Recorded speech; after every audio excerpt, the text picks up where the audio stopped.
કચ્છનું રણ, માંડવીનો દરિયો અને કાળો ડુંગર. આ યાદીમાં તમે વધુ એક નામ જોડી શકો છો. ભુજથી 40 કિલોમીટર દૂર નખત્રાળા વિસ્તારમાં આવેલું કાળિયા ધ્રો, જે એક ફોટોગ્રાફરના ફોટોથી દુનિયાની નજરમાં આવ્યું. મળીએ આ ફોટોગ્રાફર વરુણ સચદેને.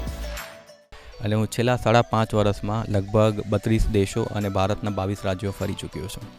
પણ બધાની જેમ લોકડાઉનમાં હું પણ ઘરે લોક થઈ ગયો હતો. એટલે જ્યારે લોકડાઉન ખુલ્યું ત્યારે પહેલી તકે મેં ભુજની આજુબાજુના ગામડાઓ ફરવાનું સ્ટાર્ટ કર્યું. અને એમ જ ફરતાં ફરતાં હું જે આપણા માલધારીઓ હોય છે, બંજારાઓ, એમની સાથે મારી વાતચીત થઈ.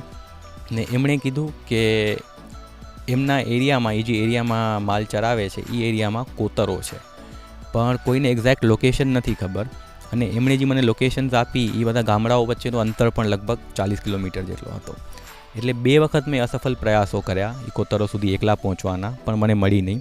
પછી ફાઇનલી ત્રીજી વખત હું મારા પપ્પા અને 2 અંકલ જોડે હું ગયો. અને એવા રસ્તાઓ પરથી અમે પસાર થયા કે જે રસ્તાઓ નકશામાં નથી ગૂગલ મેપ્સ ઉપર નથી, સરકારી રસ્તાઓ, સરકારી નકશાઓ ઉપર. અને લગભગ 2-2.5 કલાક અમે ફર્યા, ખોવાણા, કાંઈ ના મળ્યું. પછી ફાઇનલી એક અંકલ અમને મળ્યા ને એમણે અમને રસ્તો બતાવ્યો કે પેલી દ્રષ્ટિએ જ મને ખ્યાલ આવી ગયો કે આ અતિ સુંદર જગ્યા છે.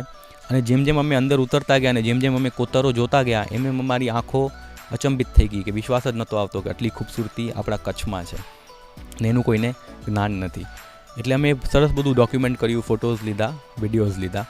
ને ઓક્ટોબરમાં હું એમ જ એક બ્રાઉઝ કરતો હતો ઇન્ટરનેટ પર, અને ત્યારે મારું ધ્યાન ગયું કે ન્યૂયોર્ક ટાઈમ્સ દર વર્ષે 52 જગ્યાઓનું એક લિસ્ટ બહાર પાડે છે કે જે લોકોએ ફરવી જોઈએ. તો એની એન્ટ્રીઝ ઓપન હતી અને દર વર્ષે 2,000 થી 2,500 એન્ટ્રીઝ આવે છે. તો મને અંદરથી એમ થયું કે મારે કાળિયા ધ્રોની એન્ટ્રી મોકલવી જોઈએ. મેં એન્ટ્રી મોકલી. એના 1 મહિના બાદ એમિલી પામર, જેમણે આ સ્ટોરી કરી ન્યૂયોર્ક ટાઈમ્સની, એમણે મને વિડીયો કોલ કર્યો. અને વિડીયો કોલ ઉપર લગભગ 1.5 કલાક સુધી એમણે મારી પાસે બધી માહિતી લીધી આ જગ્યા વિશે. કેમ કે એમને જાણવું હતું કે એવું શું અદ્ભુત છે કે આ લિસ્ટમાં આવવા માટે ડિઝર્વ કરે છે. અને એમને બહુ જ ગમી આ જગ્યા, એમના એડિટર્સને પણ બહુ જ ગમી આ જગ્યા. એટલે એને 52 ફરવાલાયક સ્થળો 2021ના એમાં એને સ્થાન મળ્યું.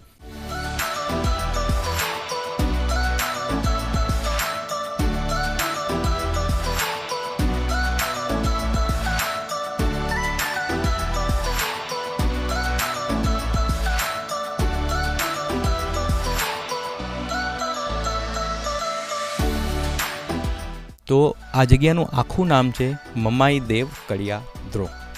દરેક શબ્દ પાછળ એક સ્ટોરી છે, તો આપણે એ સમજીએ.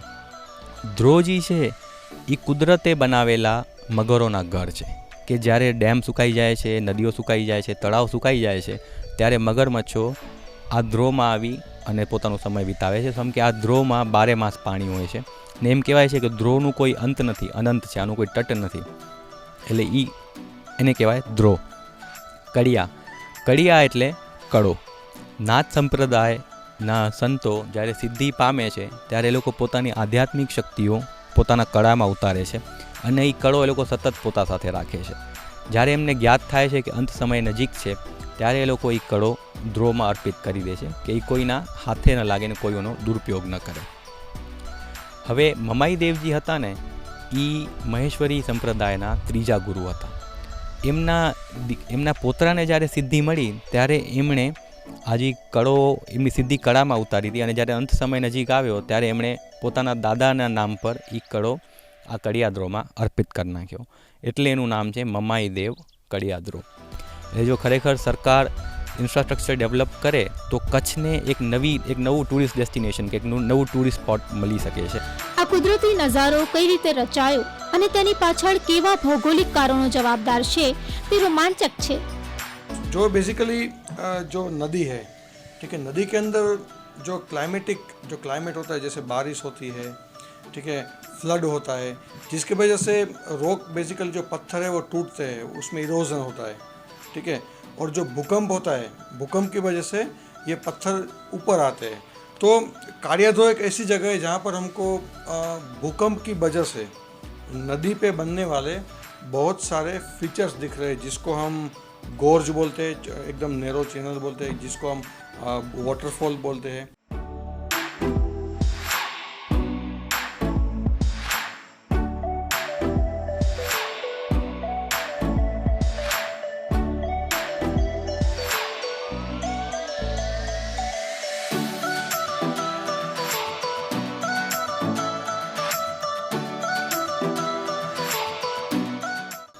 अगर ऐसे फीचर हमको बनाने हैं कच्छ के पत्थर में अगर हमको फीचर बनाने हैं तो हमको आज के जैसा एरिड क्लाइमेट नहीं चाहिए, उसके लिए हमको बहुत इंटेंस वेट क्लाइमेट चाहिए।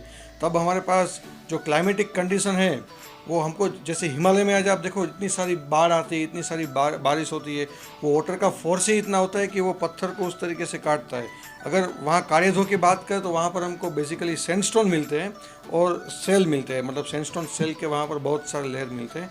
अगर वो पत्थर को आज मुझे पानी से काटना है तो आज की जो बारिश होती है उसमें वो कभी पत्थर इतना इंटेंस कट नहीं होगा, उसके लिए हमको इंटेंस हेवी क्लाइमेट चाहिए। तो ये हमको इंडिकेट कर रहा है कि आज जो कच्छ हम सूखा प्रदेश बोलते हैं, जो एरिड प्रदेश बोलते हैं, जहाँ पर बारिश कुछ mm की होती है, एक टाइम वैसा था हिस्ट्री में, ठीक है। अगर उसकी डिटेल में स्टडी की जाए तो हम ये भी मालूम पड़ सकते हैं कि वो कितना टाइम था। मीन्स एक टाइम ऐसा था कि वहाँ पर इंटेंस क्लाइमेट था, यहाँ पर बारिश बहुत सालों तक बहुत सारी बारिश हुई, जिसकी वजह से हमको आज रॉक कटिंग मिल रही है। बात कर रहे हैं कि वहाँ के डिफरेंट कलरफुल रॉक, तो जो कलरफुल रॉक है वो हमने जब जाके वहाँ पर देखा तो वहाँ पर रेडिश रॉक है, पर्पल रॉक है, ब्लैक रॉक है।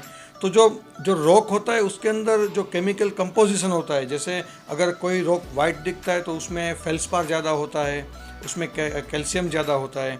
जैसे कोई रॉक हमको पर्पल से रेडिश दिखता है, ठीक है, तो उसके अंदर आयरन ज़्यादा होता है।